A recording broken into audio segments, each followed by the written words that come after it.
Greetings. Just wanted to read Isaiah 28. I pasted some of it in the description, not all of the chapter, but what was brought out in there something that came to mind is just using some of his word to show where it is in his word that the same thing that drives his people towards him, the very same thing that drives his people towards him, drives those that are against him away further. And I think I'll read more than just a couple verses specifically on that. 28. Woe to the crown of pride, to the drunkards of Ephraim, whose glorious beauty is a fading flower, which is at the head of the verdant valleys, to those who are overcome with wine. Behold, Yahuwah has a mighty and strong one, like a tempest of hail and a destroying storm.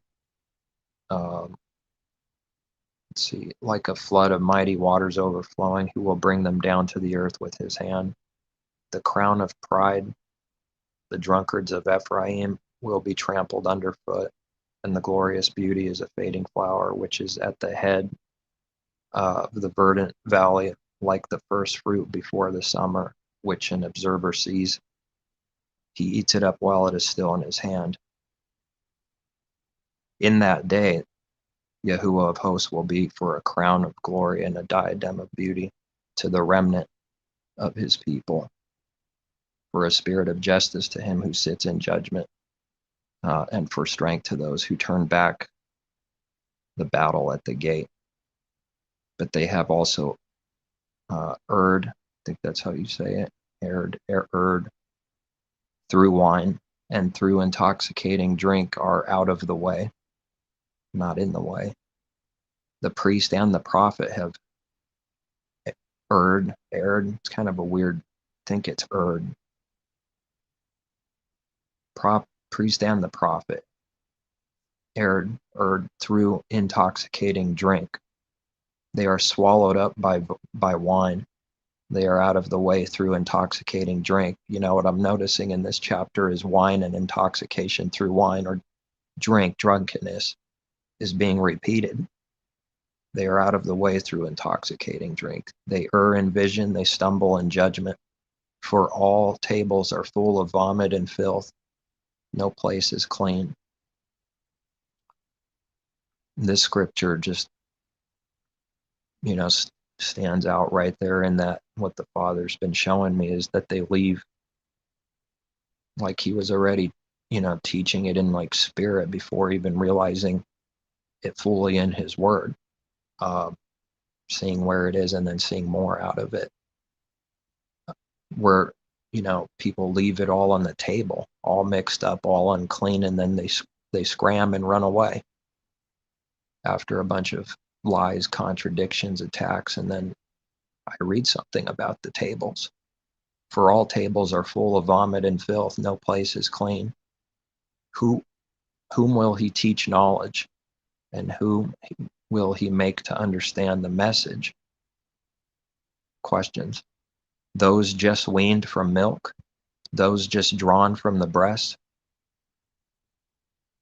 Definitely not those, even if someone's born again from above.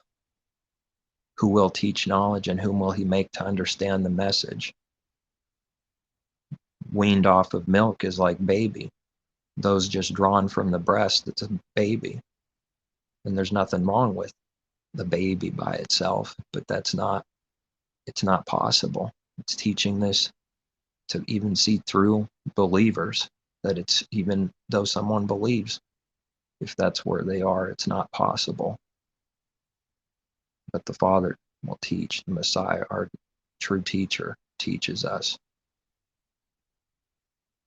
Those just drawn from the breast, for precept must be upon precept, precept upon precept, line upon line, line upon line, here a little, there a little. If you eat too much honey all at once, it'll be sick.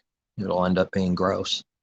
But a little bit is very good, nutritious, and good, sweet. And what came to mind just reading the very teaching about precept upon precept, line upon line. The very verse is already being the example, the Father's word. In this way, it's already the first example of whatever it means, spiritually. And rightly dividing his word, and how it comes here a little, there a little by him through his word, but the Father gives us through his Spirit here a little, there a little, to understand, learn, eat, grow. And it's just interesting, just something a little showing me today as I read it just a few minutes ago. That precept upon precept, the literal repeating, line upon line upon line, it is the example right there. Here a little, there a little. For with stammering lips and another tongue or language, he will speak to this people. That's confusion. Stammering lips and another tongue, he will speak to this people, to whom he said, this is the rest with which you may cause the weary to rest. It's in quotation marks, this is the rest with which you may cause. And in quotation, this is the refreshing, yet they would not hear. But the word of Yahuwah was to them. Now it flips 180. And that was the point of the title, something just to see here, is that it sounds good when we read it. It doesn't matter what it sounds like by itself. But the word of the Father was to them, precept upon precept, precept upon precept, line upon line, line upon line. Here a little, there a little. Exactly like it was a few verses above, a couple verses above. That this is the understanding that we need, and this is what it must be for precept. Must be upon precept, precept upon line upon, here a little, there. And now we're reading just a few verses down, but the word of the Father was to them. The same thing, precept upon precept, precept upon line upon line, here a little, there a little, that they might go and fall backwards and be broken and snared and caught. Now it's the very Father's word, something that we need to learn and see, and this is how he's working on line upon line, here a little, there a little, the very same thing. The word of the Father was to them, the false prophets, drunk, those that would not hear. Exactly the same thing to a believer in Messiah, learning what this is for them.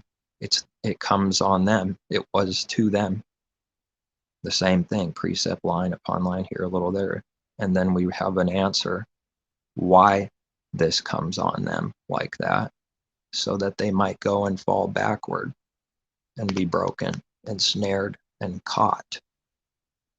Like someone getting caught in a cage, prison.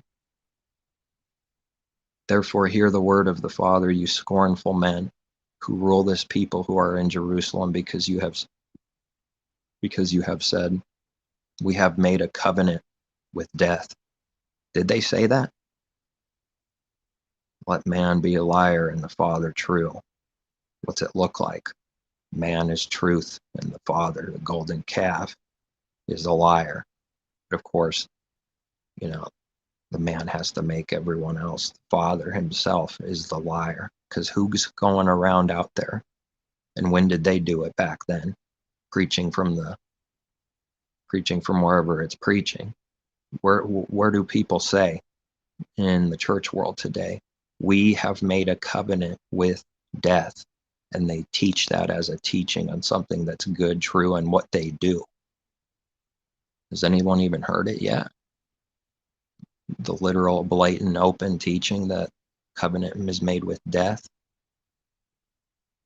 I'm questioning, to bring something out, whether someone's heard it ever in the church world, openly said that that's what they do and that's what they believe. But so what if we have heard it a few times, rare or something? it still would be true. The point is, it's practically not said, practically never said out in the open. Even if it was just a little bit, a few times, practically never said that we make, that the Father says that the rulers who are in Jerusalem, who rule this people who are in Jerusalem. But we read in Revelation, Jerusalem is spiritually Sodom and Egypt, meaning it's no different than the rest of the world spiritually. Wicked, darkness. We know what this Jerusalem is. It's carnal. It's the many called the carnal and carnality of Jerusalem and religion, not the Father's true Jerusalem, spiritual Jerusalem, his people, the remnant. The Father says, because you have said, we have made a covenant with death and with Sheol, or the grave, we are in agreement. That's what I'm just bringing this out here. When do we hear that said out in the open? Where? Who's going around saying this is truth, to believe in, the Creator, and say this is one of our doctrines and truths? We make covenant with death and with the grave. We are in agreement. Is the Father wrong? Is he a liar? When the overflowing scourge passes through, it will not come to us, for we have made lies our refuge. That's incredibly backwards, perfectly.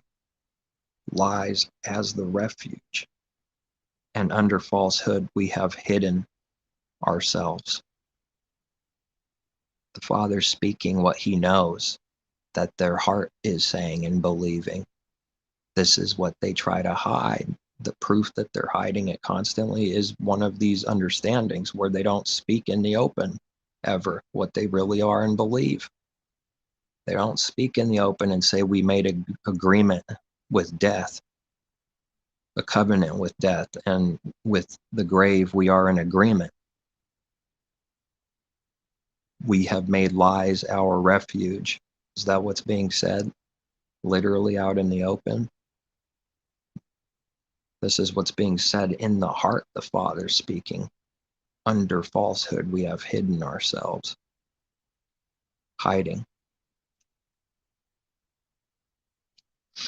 Therefore, thus says Yahuwah Elohim, behold, I lay in Zion a stone for a foundation. And this is just another witness here of the earlier thing with line upon line. The very same thing, and good things for a believer that draws us near to the Father. The very same thing that comes to them, unbelievers, draws them away. Behold, I lay in Zion a stone for a foundation, a tried stone, a precious cornerstone, a sure foundation. Whoever believes will not act hastily. Why?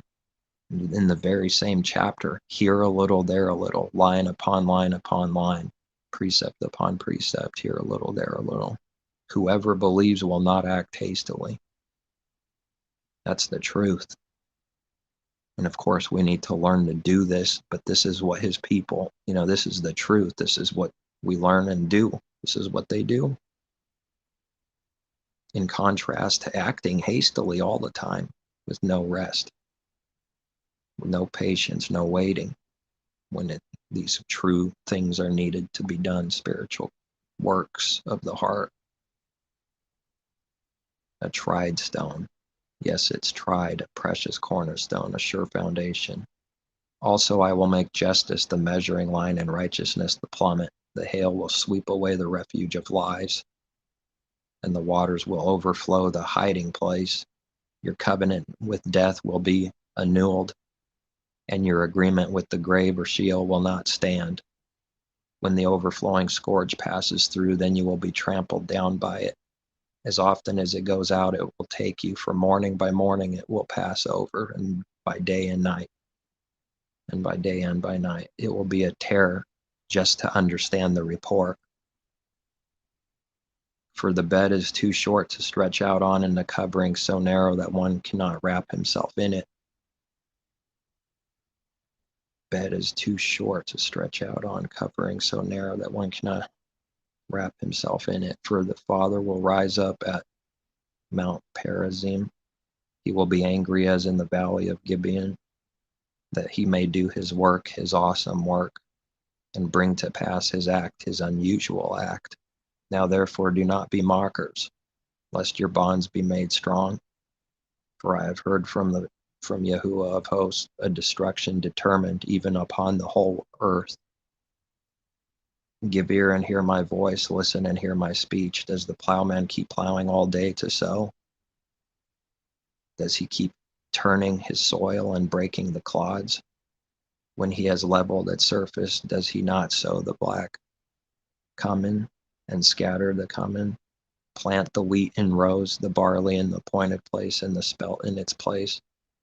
For he instructs him in right judgment, his Elohim teaches him. For the black cumin, however it's pronounced, is not threshed with a threshing sledge, nor is a cartwheel rolled over the cumin, but the black cumin is beaten out with a stick, and the cumin with a rod. Bread flour must be ground, therefore he does not thresh it forever, break it with his cartwheel, or crush it with his horsemen. This also comes from Yahuwah of hosts, who is wonderful in counsel and excellent in guidance. Just so much in one chapter, my goodness, to be learning and seeing. And then specifically making it specific on not doing this forever. The question's even asked like a rhetorical question. A destruction upon the whole earth is determined. Does the plowman keep plowing all day to sow? At some point, it's going to reap. At some point, everything that's been planted until whatever has grown that the Father's determined for the crops, the first fruits, at some point, it's going to be done. At some point, there's going to be the reaping and a destruction determined at the end. When all the first fruits and things that are grown have finally grown, which the Father determines, but it's something like a field that man takes care of, something like that. And he's not going to keep doing the same. See, the point is always on a grander scale, the Father's things. At some point, you collect. Wonderful in counsel and excellent in guidance. That's an understatement, but not through evil, just in contrast to the mind of darkness. It's like to just bring that out. So then even more than one witness on the same thing, and the Father in all truth draws us near to him, drives anybody else away from him further. That's backwards. That's calling good evil and evil good. Whatever precept upon precept actually means and is actually lived, this good work that's truth drives the many and the harlot in this world away. The good thing drives them away. They attack it as if it's evil.